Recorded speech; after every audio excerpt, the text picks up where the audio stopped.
The broadcast is now starting. All attendees are in listen-only mode. Good afternoon, ladies and gentlemen, boys and girls, and all the ships at sea. Thank you so much for joining us on another exciting Page One Power webinar.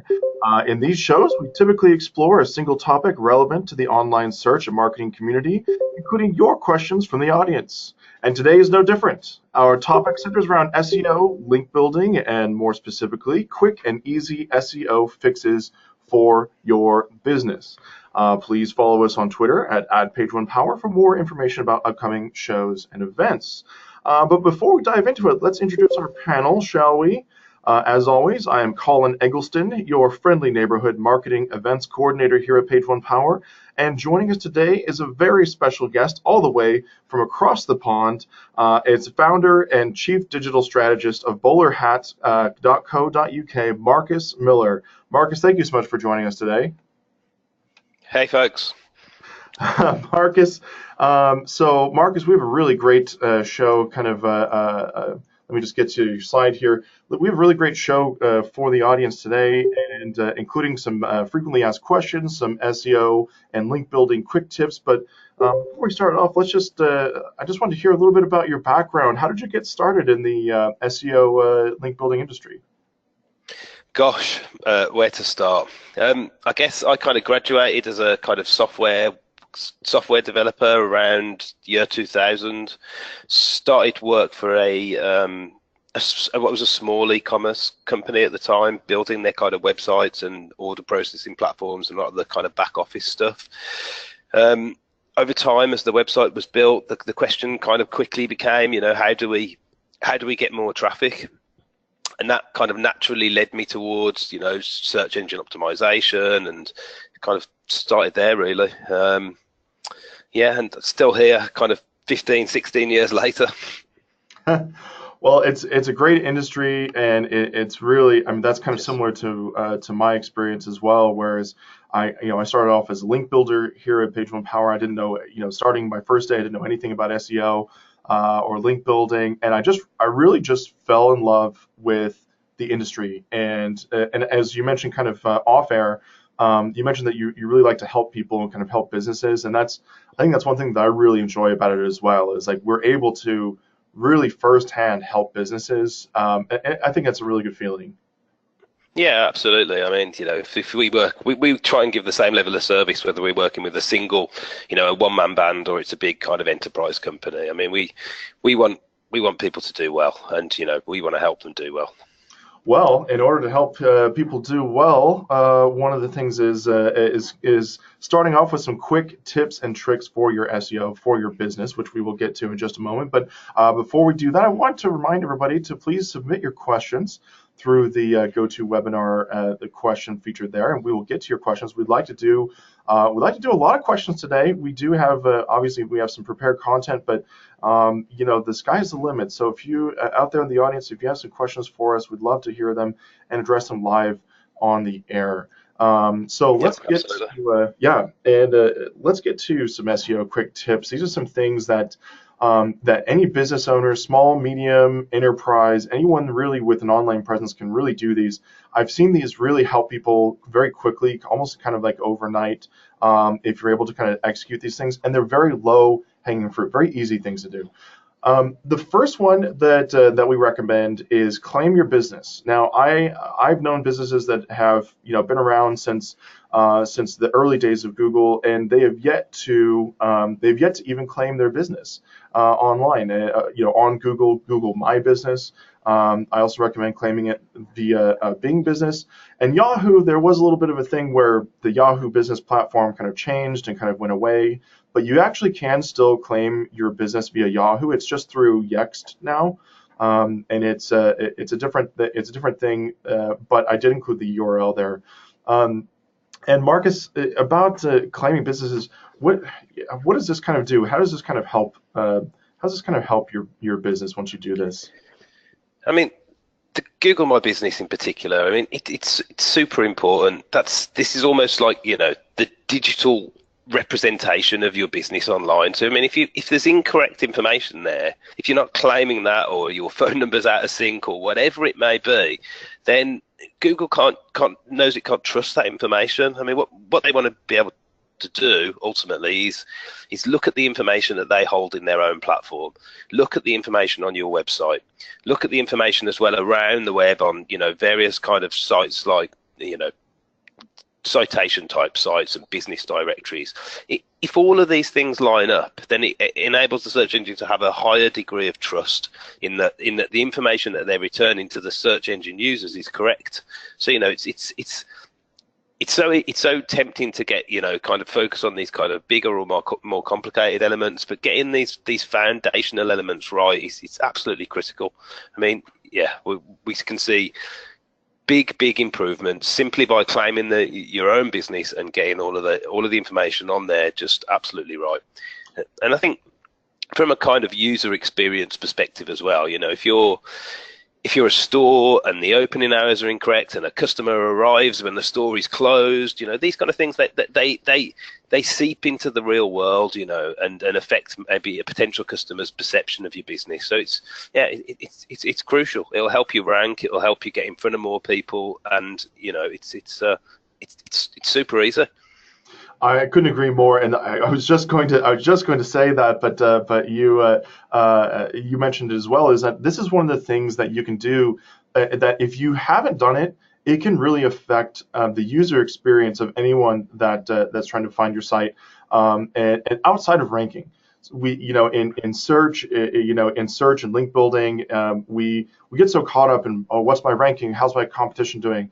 But if somebody goes directly to, you know, maybe does a direct business name search for you, and your business pulls up there, and all that information is off, your hours are off, your phone number, your contact info is off, outside of ranking, that could affect your business negatively. So claiming that is so important.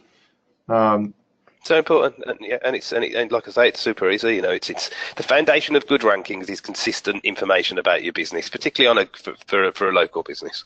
Well, it's a good signal to send, you know, when you have that kind of consistency as well, that, you know, beyond just claiming your business on My Google Business, if you have, or Google My Business, if you have 10 or 15, 20 different, you know, citations of your information, that then increases that trust there. And speaking of increasing trust too, is don't fall asleep on reviews. Remember to solicit reviews, you know, obviously in a legal and kind of above board way, but ask people for reviews for your site, for your business. And this quote here is this quote, you know, we don't have a Matt Cutts anymore, but this is something that Matt Cutts would put out. This quote I actually took exactly from Google's Webmaster Tools, or, you know, a former Webmaster Tools guidelines page, Old Habits Die Hard. And so the exact quote from Google's site is, Google review count and score are factored into local search rankings. Right there, you have it right there, and it couldn't be clearer. And so you see great businesses, like I've seen, there's a coffee shop around here that just does such great coffee, wonderful place to go, but they have like 2 reviews, and they've been around for about 10 years. And so it's like, there comes a point where you need to start garnering those reviews. I don't know, anything to add on that? Yeah. Reviews. Yeah, absolutely. I mean, you know, at the end of the day, reviews are, again, people or potential customers are using search engines to find the services that you provide, and reviews are something that they use to help make a decision. So yeah, they can help you be more visible and improve your rank, but then they're also going to help someone make a choice and to choose your business. Now, particularly in kind of like the food industry, you could have a restaurant that serves thousands of people each week, has never really sort of kind of incentivized reviews at all, gets 2 or 3 bad reviews, you know, and it just projects an entirely unrealistic picture of that business. You know, hundreds and hundreds of customers each week are probably happy, yet the image being portrayed for your business is just of those 1 or 2 kind of that vocal minority. So I mean, it's super important. Again, it's super important because it can help improve your visibility. It can help improve, you know, someone choosing your business rather than another business that's returned on the page. but it also can help kind of shore you up against that inevitable bad review from that one customer that you just, every business will come across a customer they just simply can't please. So I really like I'm interested in the intersection between the search engine user and the search engine, the real world and the search engine. So reviews are super important, and again, super easy. Yeah, exactly. So easy. So, something that you can really do. Encourage, if you have, people in your friends circle, just start easy. Start with, friends that have, eaten at your business, or if you're a car repair shop or something, they've gone to your shop, they know they can speak truthfully about your business, and just start there, and just kind of start getting those reviews, and they're so important. Even there's so many simple strategies. If you're in digital business, you can use email as a customer service piece and ask those people that are happy to leave a review. If you're a physical business, you can print up cards and direct people towards where they can leave you a review. I mean, it really, in most cases, is as simple as just asking. I think most people are really happy to. I think that if somebody is giving you good service and you had a good experience with them, and then they ask you at the end, like, if you're buying a car, or even like a realtor buying a house, something like that, and they say, hey, I'm glad you had a good experience. Would you mind, pulling up Google real quick and just give me a quick review? And, maybe do it on the drive home or something like that. If you're in the passenger seat, just something like that, and it can really make a difference. Absolutely. And one thing I also like to do is, link building too is very, kind of in our core here at Page One Power. So I wanted to talk a quick tip about link building really quickly. It is basically spying on your competition, and in an above board way, of course. But so, and this is free, and is easy to do. Is I just recommend going to moz.com. And they're not paying me to say this, but this is just one of the tools that we have available, and do a free backlink report on a competitor. Now, what you do with that report, and I actually have a little bit of this. So that I pulled out. We're not logged in. So this is Moz's Open Site Explorer. This is their backlink report here, and so this is their free trial. And I get a lot of information just for free with this. So if I'm a local coffee shop, there's a local place called Java right here. I'll give them a free plug because they are quite wonderful. But they're kind of one of the biggest in town. And so if I'm starting a coffee shop and I have to compete against Java, I want to see where they're getting their links. And so going through here, I can see that they have some links from theculturetrip.com. They have some links from Boise Metro. Right, so there's some links here that climb Boise. I might be able to actually go through to some of these sites that are local and talking about coffee shops, and either outreach to them, start a conversation with them, and in order to get links from them as well. So it's a really good way to kind of find these low-hanging fruit. Do you have any tips or anything for finding spying on competition and looking at links?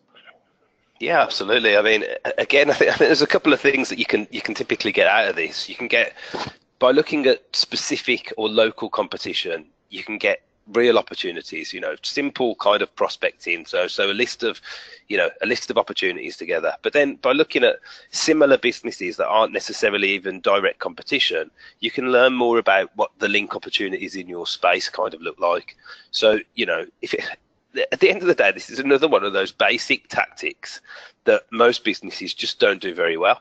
So if you look at, if you're a business and you have several local competitors, if you look at all of those competitors and get, catalog all of these opportunities, and then look at other aspirational competitors and learn more about the kinds of links available, then, odds are you'll end up with more links than any of your competitors anyway. And it's not a hugely difficult task. The information is freely available. It requires a little bit of work and a little bit of hustle, but it's not difficult to achieve. I think that you don't have to be, and a lot of these tips too, you don't have to be an expert. You don't have to be a master at HTML or coding or SEO to really kind of do these, it's just basically, if I'm a Boise, if I'm like a Boise resident, Idaho resident, I can go through and I recognize a lot of these websites, downtownboise.org, Sure. start up conversations with these websites. I would then look at this, the not found. So there we go. Maybe just a crawl error there, or maybe they updated. But sometimes as well, it's if you're a small business and you don't want to, you're not looking to, use a company to help you with this, then there's a benefit there as well, because it's just more authentic. Yeah. If you're the owner of this coffee shop and you reach out to a site that commonly talks about, coffee shops, then, you can really spark up a relationship and a conversation with that person. You may generate a new customer, so you can improve your SEO, and it's just super easy. That's such a great point, too, is that, doing this kind of outreach and looking at kind of locally, looking where other people are talking about your industry, you can not only, maybe you get a link out of it, maybe you don't, but you might get a new customer. you might get, you might have, these other intangibles that go from just this, from searching through a backlink portfolio. So a lot of really dividends to be had for nothing out of pocket. This is all for free. Moz offers, I think you get three or five searches a day, something like that. Just based on that, and without having to log in or pay for anything, you can really get a lot out of it and build links for real. Well. I think, and the more you do this kind of work, even if you're doing it yourself, the more you understand what opportunities in your space look like, and the more you kind of can keep an eye out for any other potential opportunities above and beyond what the competition are doing. I always like to tell my clients to ask why. To ask why is my competitor beating me? To look at the search results, to look at, okay, if we're 5th, if we're 10th, if we're 20th for this keyword phrase that we really want to rank for, ask why are they ranking ahead of you? Does that mean that they have more links? Sometimes that's not the case. Sometimes they have 2 or 3 links, but everything else is on point. Maybe they have a lot of social media, maybe they have a lot of traffic from other things. And so one of the best SEO hacks is, hacks or best practices, what people say is just ask why. Absolutely. I mean, ultimately, if you want to rank first, you want to be the best. You want to be the best result for those people who are using the search engine. So, that's. I mean, I think that's a fundamental philosophy to link building, where it's so easy to get lost in the in the detail with SEO, but you really have to start with your own site and your own business and make it worthwhile of those rankings. Once you've done that, then the link building process just becomes immeasurably easier. I absolutely agree. And kind of speaking about kind of drawing attention, or kind of that social aspect, is draw attention to yourself. Another free thing is setting up a Twitter profile, setting up a Facebook business page, Twitter, a Twitter business page that has your business name and logo and everything is all free. So I recommend, and whether you can do this if you're the business owner, or maybe one of the employees could do it, or someone that, someone there that might be familiar with this, is I recommend sending out 10 tweets or Facebook posts a week. And follow and like and invite at least 10 people a week, and try to get at least 10 links back to your site, back to your content, back to a product page, back to a sale, back to a webinar announcement, or anything like that, a local event announcement. If you're hosting, we have this thing called, this event, it's a music festival here called Tree Fort. And, are you sponsoring Tree Fort, or are you sponsoring a local thing? Link back to it through your social media. Put that link out on social. Marcus, even just aligning yourself with some kind of event like that, then you can make your business attractive to people who are also interested in that event. It's almost like you're kind of barnacle, like a barnacle. You're attaching yourself to that event and benefiting from it. It's so true, and I think, Marcus, too, that a lot of people get so caught up in, here's this SEO sphere, I have to do everything SEO, but one of the best SEO things you can do is traditional marketing. Without a doubt, yeah. Just be great. Yeah. Be great at what you do. Exactly. Sponsor something. Sponsor a little league team. Sponsor a healthcare. A health. No, sorry, healthcare. Like a, what do you call it? Like a health checkup drive or something Sure. like that, or a blood drive. If you sponsor those things, a little bit out of pocket money, and then you advertise them yourself on your social media, you can get a lot more traction than just like telling people like, oh, here's a 10% discount. Go check this out. Yep, absolutely. Is there anything, I was just thinking too, is that we have a lot of we here at Page One we talk to a lot of people in the UK, and I was just wondering if there's anything that maybe is like UK specific for link building or UK specific for for social, or I don't know, anything you could share with us. Gosh, I think it's more specific than that. It's business specific, isn't it? Yeah, And it's so super hard to give these kind of generic recommendations that are relevant to every business. They always have to be quite high level. I mean, I think you really have to look at any individual business, wherever they are in the world. Sorry, again. We're in the UK, but we work with folks in the US and around the world, in Australia. So you've got to look at the individual business. You've got to understand the landscape for the industry that they operate in. You've got to understand the geography. You've got to understand their kind of specific kind of their current situation. So you've got to understand any strengths, any weaknesses. Again, coming back to that, traditional marketing kind of mindset, things like a SWOT analysis of your own business or of your own SEO. All these things can be super useful in providing you with kind of what are our priorities? Where do we need to work on? If your site is amazing, but you don't have many links, then that's your weakness, and that's where you need to work. If you've got more links, but your site isn't so great, or you haven't got any great content or whatever, then that's where your focus needs to be. I think it's very hard to give any high level generic kind of recommendations. So I think you've just always got to look at yourself and be realistic and figure out where what are our weaknesses? What do we need to do better? absolutely. And I think that it's one of the first one of the first steps that we always do when we're kind of onboarding a client is we get their footprint. We look at where they are online, what's happening, how many links do they have, and that's something we do that, and that's part of our onboarding process. But any business owner, anyone even just starting this out, should do that for themselves if they really want to kind of have that online presence, even before maybe even before looking for SEO services like like BowlerHats or Page Ones. I think it's a good place to so you know where you are, where you stand. Yeah, and I think the more educated you are about things like search, the better you can employ the services of a company. You really can't just. The days are gone that you can just outsource SEO and just forget about it, and it'll just it'll just be done for you. You need the best marketing always takes, or the best digital marketing always takes, the knowledge of the business and combines that with the tactical knowledge of the SEO or the pay-per-click guy or whatever it may be. It's that intersection where the kind of real magic happens. Absolutely. And the last quick tip here is internal linking. So Absolutely. internal links are so important. Try to have a robust, kind of linking structure. Don't have a lot of siloed pages on your site. Yeah, it's so important. It's one place where you have control over the anchor text that you're going to use.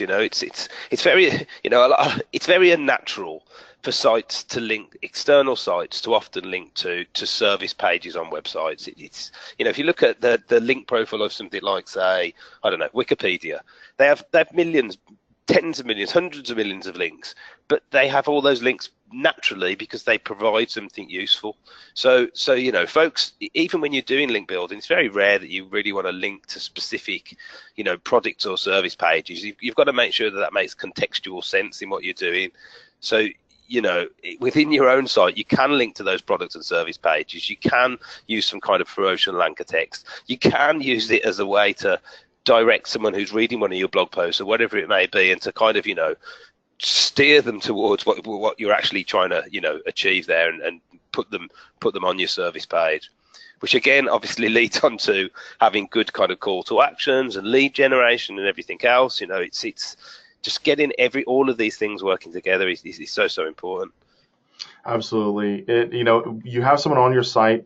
If someone's there, that's half the battle. You've already won most of the battle there. Really use those internal links strategically to get people where you want them to go to convert, really. Yep, absolutely. And I mean, again, this is where Google Analytics can be your friend, understanding what pieces of content on your site are kind of driving a lot of traffic, and then going back and revisiting those pieces of content and thinking again, how can we use these? How can we use these to improve our SEO? How can we use them to steer people towards our kind of service pages and generate more business? It's this cycle, isn't it, of continuous improvement and continuous kind of iteration and analysis that allows you to see the opportunities in what you've already got. And many sites will already easily have enough visitors, so they just need to do better with the visitors that they actually have, or get more from those visitors. So true. Well, so that's kind of our quick tips section here as we move on to some frequently asked questions here as well. And I actually have a couple of questions rolling in.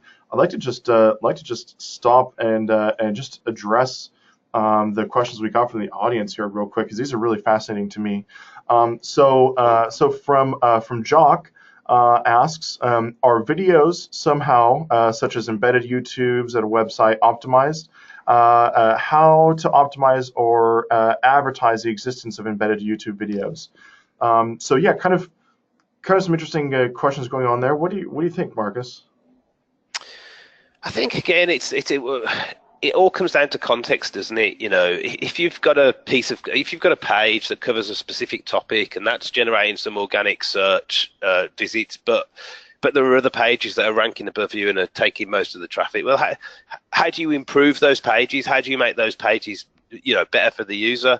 Are you putting a video in there? Are you kind of just using the video to improve the content? I mean, it's if you can use things like an XML video sitemap to kind of technically optimize it, but I genuinely think it's more about trying to have the best possible answer to a given question. So if adding if a video is a better answer, or adding a video to an existing piece of content helps improve that page, then that's all going to help. And again, any good resource, or truly good resource, is far more easy to generate links to. So if you're looking at, if your competitors have got these resources and those pages are legitimately better than yours, but they've got links, if you can make your page better than theirs, then you can do link analysis on those specific pages and go and reach out to all those different sites and say, hey, I noticed your link to this site over here, but I've got a far better version of it here. Would you consider linking to it? So obviously, Google's getting smarter with regards to how it understands how people use and consume content. So just make that page the very best it can be. Make it so it deserves to rank, and then consider how you can use that to further promote it. Couldn't agree more. And I just wanted to add there too, just for my perspective, if you have some video content that you want to do well, it's embedded, let's say it's embedded on a page in your site, I would take some of the keywords from the video, or maybe some phrases, or maybe some quotes from the video, and make sure that they're within the page content as well. Maybe you do a short story. And that can always help too, because Google right now, as we know of, isn't necessarily looking at words within a video, which I'm sure that will be a thing soon if it isn't already in beta. So the surest way to know that Google can crawl and understand what's going on in the video is to have those words on the page, of course, in HTML. Yeah, absolutely. And of course, you're always, to some extent, competing with this video, say on YouTube or wherever it naturally lives, which is obviously a hugely authoritative domain. So you need to give the page a USP. It needs to offer something different, and sometimes that context internal to the video can be that USP, and what makes Google think, hey, well, actually, this looks like a slightly better result than just dropping someone on the YouTube page. Exactly. Next question here from Matt. Matt asks, in terms of citations, Yext, etc., how do national online-only businesses that do not have a walk-in or in-person presence nor do they meet customers in person. How do they factor in these? He goes on to say these businesses are not, per Google terms, allowed to have a Google My Local listing. Very true, very true. How do we kind of address that? What do we do in that situation? Well, it's more difficult. I mean, that's the reality of that situation. I mean, it's going to come down to the individual business. Can you get a small little office somewhere just purely for the purpose of getting a physical address? Alternatively, you're looking at kind of what we tend to call like a location page. So you can still rank in organic search as long as you've got a highly authoritative site. But, if you think any search query that has local intent, those local SEO or those traditional kind of local SEO signals play a huge part in that. So, it's doable. Your mileage will vary ultimately. It's you've just got to make sure you've got a hugely authoritative site, that those pages are absolutely amazing, targeting specific whatever service plus location type queries. And that, ultimately comes back to this earlier kind of thing, doesn't it? Of just try and be better. Make sure that this is a better page than the alternative pages. Look for the competitors' weaknesses. You won't have those local SEO signals, but there's a lot more to the ranking algorithm than just local SEO. Well, I think it's such a trade-off with that business model, because you could have a business model like a coffee shop that has a very small service area, and a very small population. You open up you open up a coffee shop in Boise, Idaho. There's only 200,000 people around you, but before you get into the high desert, so that's pretty much the only audience for that coffee shop, right? But if you open up a like a cigar delivery service or something like that, where you can deliver nationally, well, now you have 300 million potential customers, and all those households. And so, but you lose out on local. So it's kind of that trade-off. So I think, yeah. I've always found that kind of nice in a way, that it gives the small guys a chance, or the small guys would just be just washed away from a pure search perspective. I mean, it's we've worked with companies in the UK that are national, that provide kind of national kind of like plumbing type services, and those kind of home services, and they do serve the entire UK. They don't have local premises, and they haven't been able to really compete in local search to the way that they'd like to be able to. So they kind of focus more on paid search, and that's ultimately what works for them. I mean, they have some visibility, but it's again, there's you can't create, well, it can't any longer create pages for every single small town or city or village for every service. You're just going to run a wash of just the kind of algorithmic kind of quality components.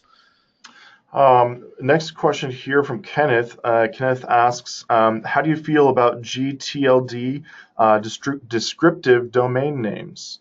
That's a question that's been around since about as long as the internet itself.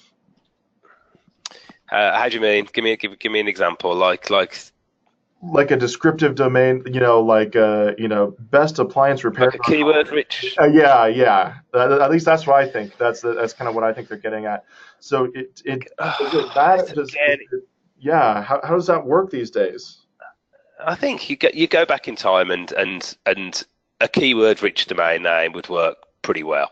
There was definitely a boost there.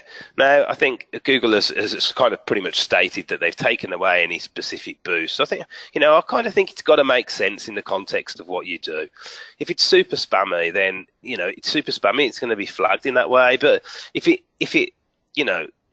makes sense for your business to be called Boise, Idaho Coffee Shop, then and you can get away with that, then by all means. But I think, you don't want to have a business called one thing and then a domain name called something else just because you think it's going to give you like an SEO kick.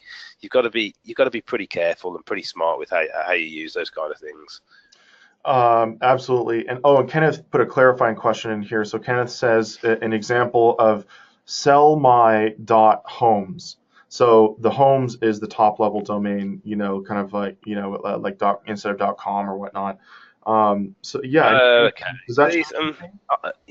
I'm not super keen on these domains. I mean, they can work. They're kind of kooky, but it depends where you're kind of targeting, you're going to have to do, traditionally, you're going to have to do a little bit more work. I think that the one thing that I have kind of seen, and I'm just kind of pulling from memory here, is this is for more United States specific businesses, but I do seem to think that there was that each state I think has its own has a unique top level domain now, like Okay. Wow. .nyc and .idaho or .cal, California. That Yeah. might help because it might trigger something if a Google associates that top level domain name with a business within that state. That could Yeah. help, but I'm kind of pulling I, from memory there. I think that sometimes these things can help by proxy, Hmm. in that, so when people talk about the business or talk about the domain name, you're going to end up with that keyword in the search term. It's something I think that can work, but has to be used pretty carefully. So you're not doing things in a kind of spammy way, or kind of thinking that just that getting this one specific domain is going to help. I mean, again, there's a lot of moving parts. Are you a content-based site? Then really it doesn't really matter what kind of domain extension you have, because your content could rank potentially for all English language queries or whatever language you're targeting. But if you're a local business and then and you start to go with these kind of wacky domains, I think sometimes you can be putting yourself at a little bit of the disadvantage. Excellent. But with the caveat that you really have to look at that kind of thing on a case-by-case basis. Absolutely, absolutely. Well, let's go on to we'll let the audience questions kind of we'll let a couple more accrue here. I wanted to talk a little bit about some frequently asked questions here to kind of go through. And so speaking of blogs too, excellent. Kind of excellent that you mentioned that. Blogs are kind of tough because I know that in our industry we like to recommend having blogs. We like to say, hey, get a blog, talk about things that might be appealing to your customers. But gosh darn it, how do we get people to read it? Well, yeah, this is again, it's determining whether this is even a viable tactic for a specific business, isn't it? If say you're a plumber and you serve a very small kind of geographical area, then putting blog content out there may not be a great tactic in terms of actually getting folks to come to the site and read it, because even if that piece of content ranks really well, odds are that 99% of the readers aren't going to be in your geographical catchment area anyway. So it's always, you always want to make sure that the tactic first is right for your kind of marketing model. Now, if tactically, say for instance, you serve the entire UK, or you're an app or something, and you serve you serve the whole of the world, or English speaking world, or whatever it may be, then kind of content via organic search becomes a really scalable tactic. But then you've got to look at how, if we're talking predominantly about search here, you've got to think, okay, if I write this piece of content and then drop it on, say for instance, the BowlerHat blog, will it rank? If I write that exact same piece of content and drop it on, say, my search engine rank column, what will be the performance be there? I mean, the authority of the platform is super important, is the point that I'm getting to. So, if you want to get more organic search visits to your blog content, then you've really, and it's not ranking currently and not getting much in the way of organic search, and you've really got to concentrate on building the authority of the platform so that the content ranks. So then this becomes more about the promotion of the content. So you put something out and you've got to then go out, ultimately do something amazing. You've got to go out there and kind of, link build and tell people about it, and do all of these kind of traditional link building tactics to build an authoritative platform, so that when you put that content out there, people will read it. Or of course you consider paid promotion strategies where you can target geographically. So you can use Outbrain or Taboola or social media or whatever it may be to target your customers or your demographics. Or I guess the simple answer is you've got to make sure that this is a tactic that's going to deliver on your marketing objectives. And if you believe it is, and you really want to drive more blog visitors via organic search, you've got to build the authority of your blog.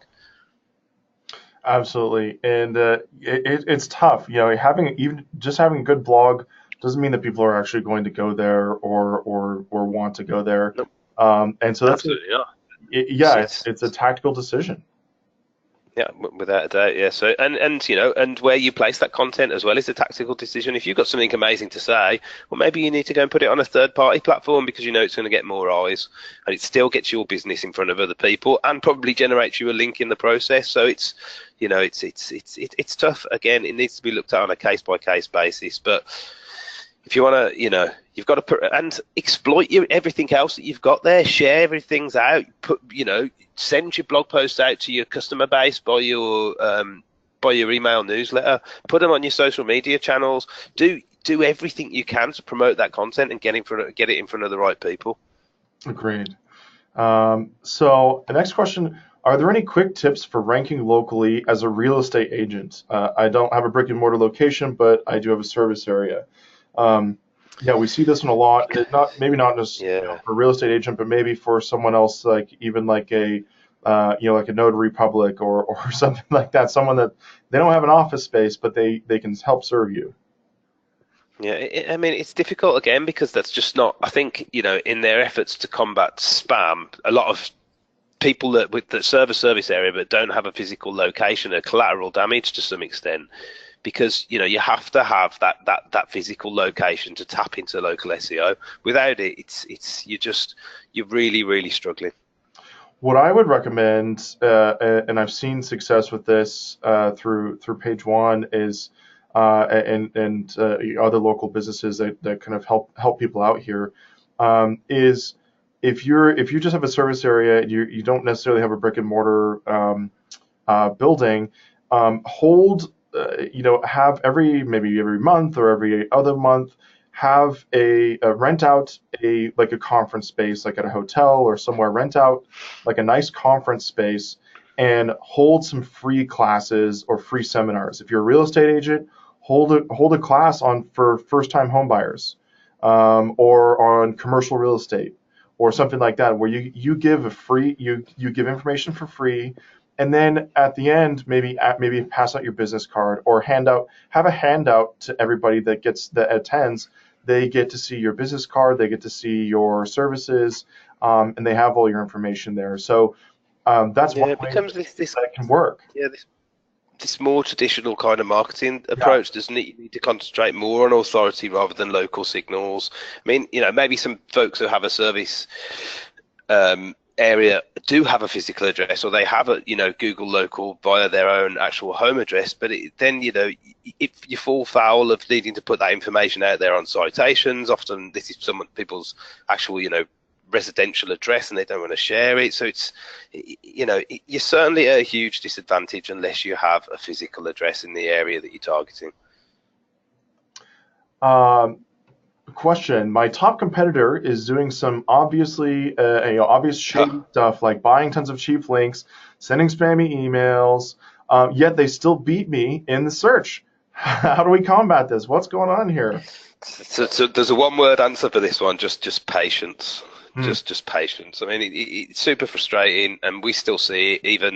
I've been in the SEO world for 15 odd years, so I mean, we see less of it now. But to say that spam or kind of dodgy link building is gone, that's just not the case. So it's and sometimes it is frustrating, and sometimes folks have got lots of dodgy links, but that's not necessarily why they're ranking. So it's just, I think the best way to combat that is to focus on doing great stuff yourself. You don't really want to spend a lot of time worrying about what your competitors are doing or reporting them or anything else, because it's a pretty low return use of your time. You're far better to concentrate on building great content or whatever it may be, promoting that content to get great links and doing great marketing yourself, than to try and find ways to combat the inevitable shady competitors that are out there, and there will be. There absolutely will. Oh gosh, absolutely. And in certain industries, it's worse than others. So it's. I mean, locally still a mess from dodgy listings perspective and shady tactics perspective, but it's over time it's getting better. Question: my meta descriptions are all blank. Should I be worried? And I've seen this, clients or potential clients. You're having a consult with someone, and there's no meta descriptions filled out. Is this going to sink your business? I wouldn't, I wouldn't be worried as such. It's something you'd probably you want to put right, but I wouldn't. If suddenly you were to discover overnight that your meta descriptions are all blank, but they've been blank for a while, then nothing's really Changed. There's just see it as an opportunity and something that you can improve.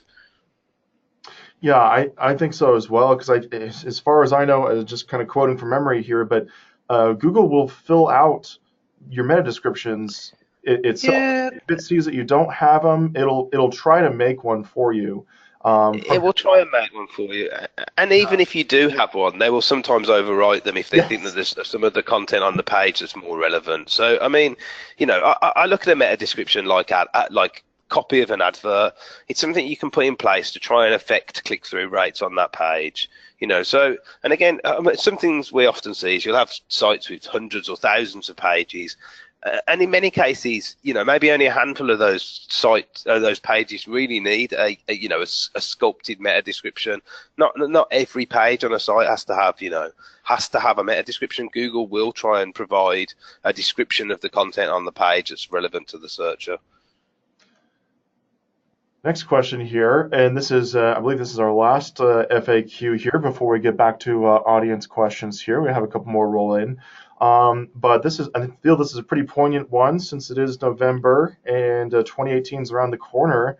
Marcus, is there anything for 2018 we should be preparing for, or we should kind of maybe looking into more? I mean, I guess, the evolution of mobile and the proposed, kind of mobile index and everything else, and the tightening up of the kind of, spam algorithms and everything else. So it's, I think really it's about this kind of qualitative approach.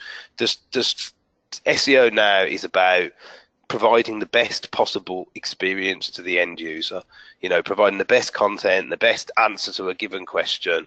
So it's a continuation of things that are already there. I mean, the big changes that we're seeing is that we still have customers in this country that haven't changed to a mobile responsive site yet, which seems bewildering because responsive has been around for probably 4 or 5 years now. Yet the majority of their customers, check out on desktop, visit on desktop. But however, if this new mobile first index looks at the mobile version of the site first and uses that from a ranking perspective, they're probably still going to lose organic visibility if they don't get, a mobile friendly site.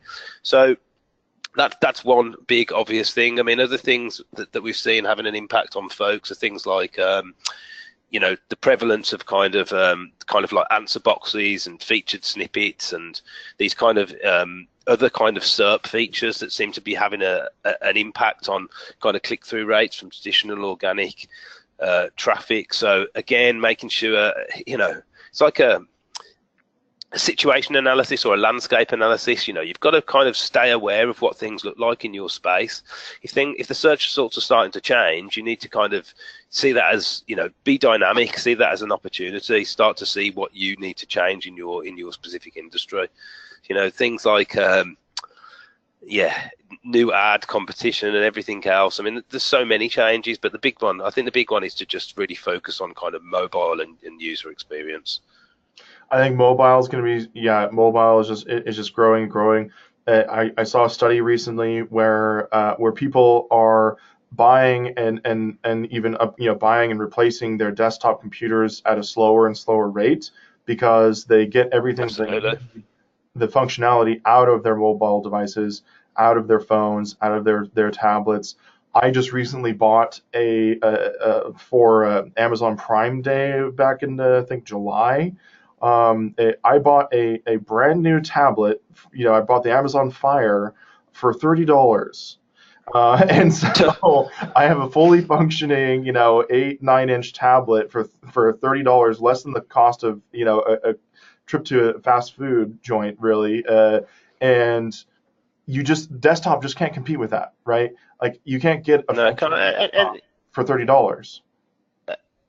No, again, this intersection as well. How understanding how people may start their journey the majority will start their journey with a search on a mobile device. They may move then to a tablet or to a desktop as well. So understanding this kind of multi-device world that we live in as well is kind of important. But definitely mobile is the really big one. Yeah. Now, if anyone wants to sell me a fully functioning desktop for $30, I will be available after the show. So just let me know. All right. I may have a few from back in year 2000 that you can have for that much money. Oh, I bet with a full 200 megs of RAM. Yeah, exactly. So we've come to the point of the show. We'll do a quick poll question here before we finish out the Q&A from the audience here.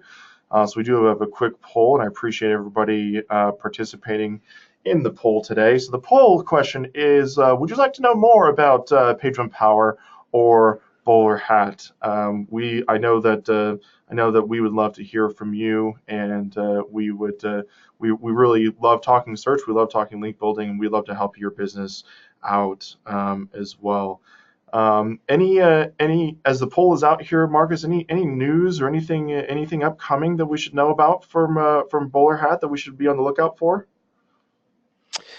We've got we're working on the moment what is essentially an SEO book, which we're going to publish kind of for free online. We want to I think there's so much SEO information out there, yet there's not much that's really well structured that covers the entire topic. So for the last 6 months or so, I've been working on what will be a book that will be freely available, and published on our website. So that should be exciting as well. I mean, it's one of these projects that always is going to take longer and longer and longer. So I imagine I'm aiming to have that out by the end of sort of Q1 next year. So that's pretty exciting. That's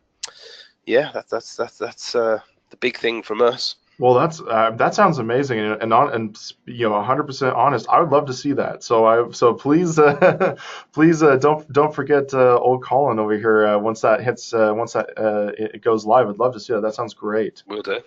All right. Well, thanks everybody for the poll, for participating in the poll. Thank you so much for that. We'll just go ahead and close out the poll there, and let's move on to our final questions here for the day, or for the evening for you, Marcus. Thank you for staying late for us. So we have a question here from Matt. Matt says, how do you feel about internal no-follow links? For example, no following a link from a home page that goes to a non-money generating quote page or info link on your homepage. The purpose would be not to lend link juice from the homepage to the non-money generating pages. So internal links, no follow. That was what's going on. Yeah, that was. You basically you will lose you can't. This is something that was a powerful tactic many moons ago, 5 years ago. Internal PageRank sculpting was a powerful tool. I think Matt Cutts, so even this was a while ago, clarified that doesn't work anymore. Even if you say you've got 10 links on a page and they all pass 10%, if you no follow one of those links, that 10% is lost. So it really doesn't achieve anything. Wow, and I haven't heard. Man, that brings back memories. I haven't heard internal PageRank sculpting for a long time, but that's exactly kind of what that sounds like there. Powerful tactic many years ago. I think so, and I think that's one of the things, and kind of like that question for 2018, because and one of the reasons I like to ask that question is that this industry is always changing so quickly. Nothing really, the ultimate tactic today isn't necessarily going to be the ultimate tactic tomorrow. Especially with things like that, or even like buying spammy links, like we were talking about. Now that we're in a post-rank brain world, spammy links might be on its way out even to a more kind of permanent pasture. I think ultimately any tactic that works well and becomes popular loses its value because Google up and then devalues it, or everybody copy. I mean, the obvious one at the moment is the kind of the roundup post. The roundup post, the value of the post starts to go down. And then what happens though? There's an opportunity there for the smart link builders, because we see things like directories or whatever, all these old kind of tactics people think that doesn't work anymore, but it's got nothing to do with what the link actually is. It's more to do with the actual value of, is that a good site? Does your site deserve to be listed on that page? Will that link send real people to your, you should want that link, whether SEO, even if SEO didn't exist. If you connect things that truly should be connected, then you'll always be on pretty steady ground with your kind of link building and SEO strategy. But if you spend too much time focusing on SEO and doing things purely for SEO, then you're on more kind of shaky ground. Absolutely. And just the final question here from Jock. Jock asks, can I somehow get a digital copy of this presentation, audio and video? The great quick answer is yes. Check out Page One Power's YouTube page after this broadcast, and we'll have it up there. And then we also have it on our site as well in the resources section. So definitely check it out there for the recording of this. And that is the last question here. So and as we kind of round up, so it's kind of working out perfectly here. So we'll just move on to parting thoughts as we kind of wrap things up. Marcus, any parting thoughts for our audience today? No, I think for all you folks trying to improve your SEO, to improve your kind of organic search visibility, just focus on quality and focus on your kind of customer and your user. If you always try and deliver something that deserves to rank, then everything else just gets so much easier. I think that as we move into such a world and environment in 2018 that's so focused on technology and kind of newest, latest, best, don't forget about traditional things. Like doing maybe even some non-traditional, or excuse me, some non-online tactics and things like that to kind of help get people to your website and get people to your business. As well. Anything you do that drives exposure. Search engines are very, very clever now. If 100 people every day start searching for your business by name that weren't searching before, then that as well sends a signal to Google that you're more important and that you deserve to rank. So don't merge those two worlds: traditional marketing and digital marketing. Well, Marcus, thank you so much for joining us today. We've really appreciate having you on the air today. Where can people find you online, social media and all that? BowlerHat.co.uk obviously is our website, which will always have kind of links to everything else on there. Or you can look me up on Twitter. It's Marcus BowlerHat, or on LinkedIn, just /BowlerHat. Excellent. Well, this has been another edition of the Page One Power panel webinar series. We're very happy that you could have joined us today. Recordings will be available on our website and on our YouTube channel shortly after this broadcast, along with all of our past webinars. Keep an eye out for more exciting webinars in the future from Page One Power. And remember, link unto others as they would link unto you.